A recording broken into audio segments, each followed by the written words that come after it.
Alex Carter wasn't failing, at least not on paper. He had a job, a steady paycheck. He paid his bills on time. Every month, he did what responsible adults are supposed to do: work, pay rent, repeat. From the outside, everything looked normal. But every year felt strangely familiar. The rent increased. The paycheck increased a little too. Yet somehow, nothing really changed. Alex wasn't falling behind, yet he never felt ahead. That's what bothered him, because the problem wasn't obvious. There was no financial disaster, no major crisis, no reckless spending, just a quiet feeling. A feeling that he was running hard without getting much further. At first, he blamed himself. Maybe he needed a better job. Maybe he needed a second income. Maybe he simply wasn't trying hard enough. But the harder he looked, the less convincing those answers became. Because Alex wasn't alone. Friends felt the same way. Coworkers felt the same way. Millions of renters felt the same way. Working, paying, repeating. Yet somehow, progress always felt just out of reach. That's when Alex started noticing something strange. Every month, a large part of his income disappeared before he could think about the future. Before investing, before saving, before building anything. The rent came first. And once it was paid, the month started over. Again, and again, and again. The payment solved a problem, but only for 30 days. Then it returned. That's what made the cycle feel different. The money was real. The effort was real. The responsibility was real. But the progress felt harder to see. And eventually, one question refused to go away. If I'm doing everything right, why does it still feel like I'm standing still? The deeper Alex looked, the more uncomfortable the answer became. Because the issue wasn't the apartment. It was the system surrounding it. And once he started seeing that system, he couldn't unsee it. At first, Alex saw rent as just another bill, a necessary expense, a normal part of adult life. After all, everyone needs somewhere to live. So every month, he paid the rent and moved on. But over time, he noticed something strange. The payment never moved him forward. It simply brought him back to zero. For 30 days, the apartment was his home. Then the cycle restarted. Another payment, another month, another reset. That's what made rent feel different. Most expenses eventually end. A loan gets paid off. A car becomes yours. A credit card balance can reach zero. But rent keeps returning, month after month, year after year. The payment kept returning, but ownership never arrived. And that realization stayed with Alex. Every raise felt smaller than expected. Not because he earned less, because rent kept rising too. A little more each year, a little less room to breathe.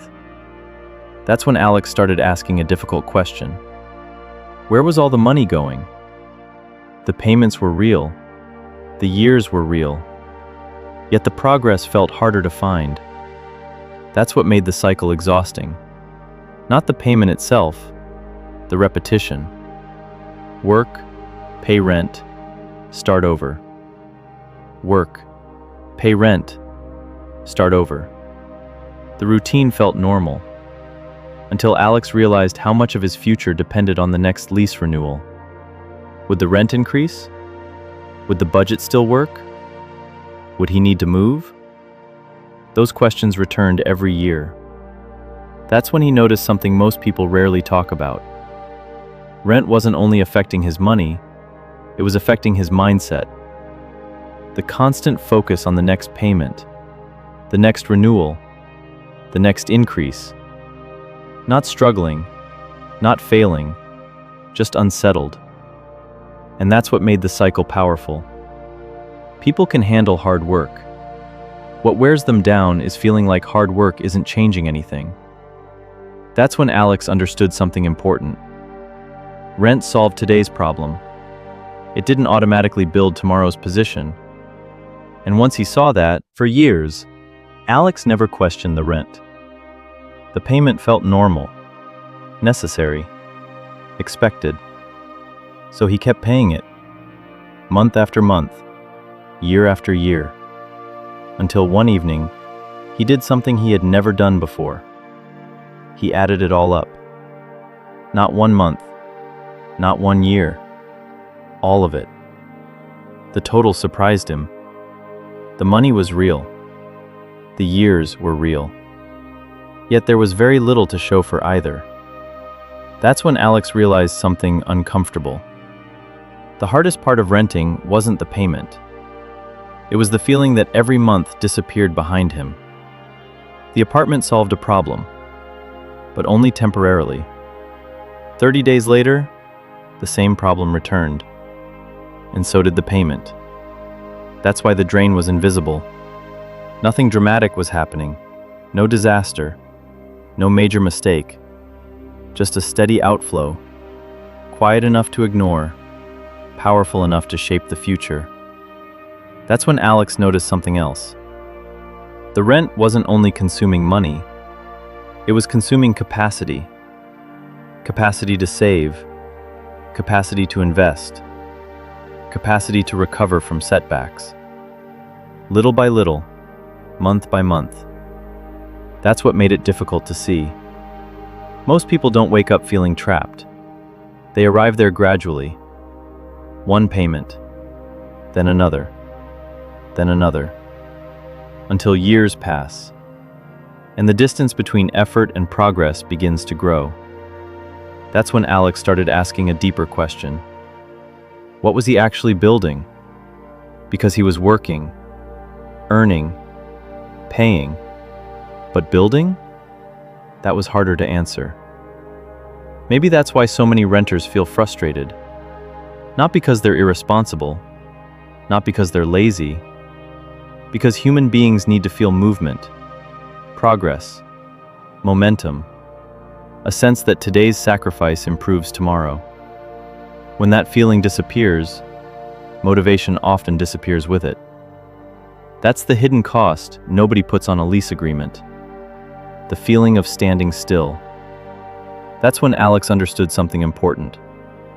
The money wasn't the... By now, Alex understood the numbers, the rent, the payments, the years.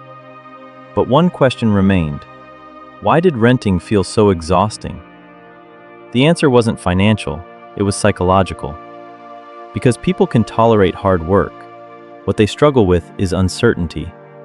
The feeling that no matter how hard they try, the future never becomes clearer. That's what Alex felt. Not broke, not desperate, just delayed. Delayed from buying a home, delayed from feeling secure. At first, it felt temporary. A year passed, then another. You tell yourself you're almost there, then the goal moves again. Home prices rise, rent rises, living costs rise, and suddenly, the destination feels farther away. That's when frustration begins.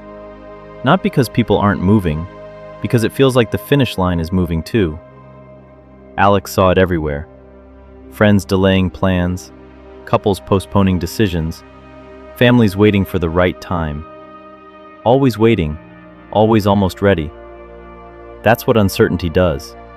It keeps people focused on the next payment, the next renewal, the next increase. And when attention stays locked on the short term, long-term thinking becomes harder. That's why the trap is so subtle. It doesn't destroy ambition, it redirects it. People stop asking, how do I get ahead? And start asking, how do I stay afloat? That shift changes everything. Because survival and progress are not the same thing. One protects today, the other builds tomorrow. That's when Alex realized the deepest cost of feeling stuck. It wasn't the money, it was the energy, the optimism, the belief that effort would eventually create momentum. And once that belief fades, people stop looking for opportunities, because exhaustion narrows vision. That's when Alex understood something important. The biggest burden wasn't the rent itself, it was the uncertainty surrounding it. Because people can survive uncertainty, what they struggle with is endless uncertainty. And that realization led to a bigger question. If renters feel trapped by uncertainty, what creates real progress? Because the answer wasn't hidden in the lease. It was hidden in the way wealth is built. The breakthrough didn't happen when Alex found a cheaper apartment. It happened when he stopped asking the wrong question. For years, he asked, "How do I stop renting?" Eventually, he asked something different. "How do I stop feeling stuck?" That question changed everything. Because renting wasn't the real problem. The real problem was the lack of progress, the feeling that effort wasn't creating momentum. That's when Alex realized something important. Freedom isn't created by a lease, and it isn't created by a mortgage. It's created by options. The option to move, adapt, pursue opportunity. That's what he had been missing. For years, he focused on where he lived, instead of what he was building. Skills, savings, flexibility, the things that travel with you. That's when Alex understood something most people never hear. Progress isn't measured by whether you rent or own. It's measured by whether your position improves over time. Because a homeowner can feel trapped, and a renter can build freedom. The label isn't the answer. The trajectory is. That's why some people chase ownership, yet never feel secure, while others quietly build options and gain more control every year. Because wealth isn't just about assets, it's about resilience, the ability to handle change, move toward opportunity, recover from setbacks. And once Alex saw that, his focus changed completely. He stopped asking, "When will I finally arrive?" and started asking, "Am I moving in the right direction?" Because direction matters more than status, and options matter more than labels. That's the lesson hidden beneath the entire story. The opposite of feeling stuck isn't ownership, it's mobility. The ability to make choices without fear. The ability to build a future instead of waiting for one. Because real freedom isn't about where you live, it's about the options your money creates. And once you understand that, you stop measuring success by your address and start measuring it by the control you have over your future. If you want to understand the hidden systems shaping money, wealth, and financial freedom in modern America, subscribe to Wealth Gap Secrets. Because the people who move ahead aren't always the ones who own the most.